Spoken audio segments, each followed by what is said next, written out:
All right, welcome everybody. In this video, we're going to be talking about some properties of equality, and then actually even later on, a couple of properties of congruence as well. So the first property we're going to talk about is the addition property. All right, and you use all of these properties every day in algebra, whether you realize it or not. With the addition property, a lot of times you might see if you have x minus 5 equals 2, so we have this statement that says two things are equal. Well, as long as we add the same thing to each side, then those two will remain equal, right? You could think of it as like almost a scale. It remains balanced. So we use the addition property to say, well, I can add the same thing to each side, and this equation will still be true. So you use that to solve these really basic algebra problems. We're going to start to use that in order to help us in geometry. So if the addition property is adding the same thing to each side, then the subtraction property is going to be just the opposite, where we are subtracting the same thing from each side. So if we know x plus 4 is equal to 6, well, we can then subtract 4 from each side, and we get this new equation, x is equal to 2, and that also has to be true. Next, we have the multiplication property. Very similar to what we've been going through. Say that we have 1/2 of a is equal to 4. Well, we can multiply each side by the same thing, and in this case I'll multiply it by 2, and the equation still has to be true. So we know that a would have to be equal to 8.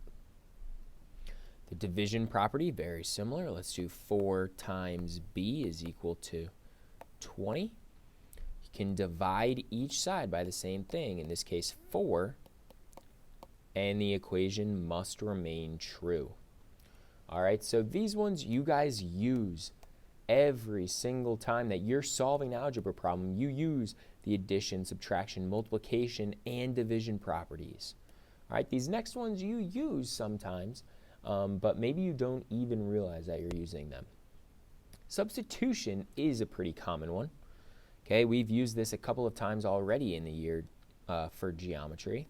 If you know in a certain problem that x is equal to 3, and then our goal is, well, maybe the measure of some angle, let's say the measure of angle A is equal to 8x minus 6, well, we can substitute 3 in for x. We know that they're equal to each other, so wherever we see an x, we're allowed to substitute in 3.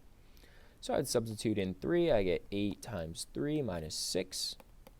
That's 24 minus 6, that's 18. So that's the substitution property.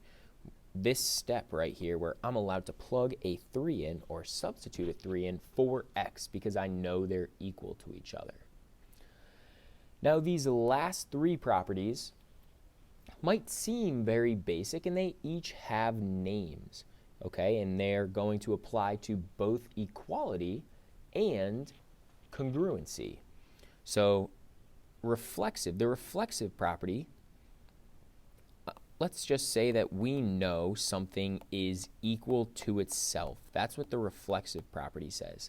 Something is equal to itself. So in this case, let's use this example that the length of segment DE is equal to the length of segment DE. Okay, that seems like a really simple statement, but when we jump into proofs in the upcoming days, we're going to need to use this property sometimes. All right, we're going to need to use a reflexive property where we just say that something is equal to itself. Reflexive property, I would think of it as just like looking in a mirror, you see your reflection, you see the same exact thing. Okay, so the reflexive property is that something equals itself. And now, if you remember the definition of congruence, right? Congruence meant same size, same shape. In terms of segments, they all have the same shape. So for them to be congruent, they just need to have the same length. So we also have the reflexive property of congruency, where we can say that two segments, and notice how they each have a line above them with no arrows, right, indicating that they're segments, we can say that a segment has to be congruent to itself. And that is also a reflexive property of congruence. Let's move on to symmetric now. Let's say in the case of these symmetric angles, we could say, all right, well, I know if measure of angle A is equal to measure of angle B, so let's use this as or write this as a conditional statement, right? If-then statement. If measure of angle A equals measure of angle B, then, well, the symmetric property allows us to just flip those around. Then we know that measure of angle B has to equal the measure of angle A. Okay, and that works for equality as well as congruence. We could have changed it to say if if angle A is congruent to angle B, then angle B has to be congruent to angle A. So it's basically just saying it doesn't matter what side we write it on the equal sign. Okay, the symmetric, it doesn't matter, right? If the left side is equal to the right side and we swap what side they're on, they're going to stay equal, or they're going to stay congruent. Our last property is the transitive property. And this is one that's probably been used a decent amount of time. I see this a lot of times when people are arguing about who's the better football team.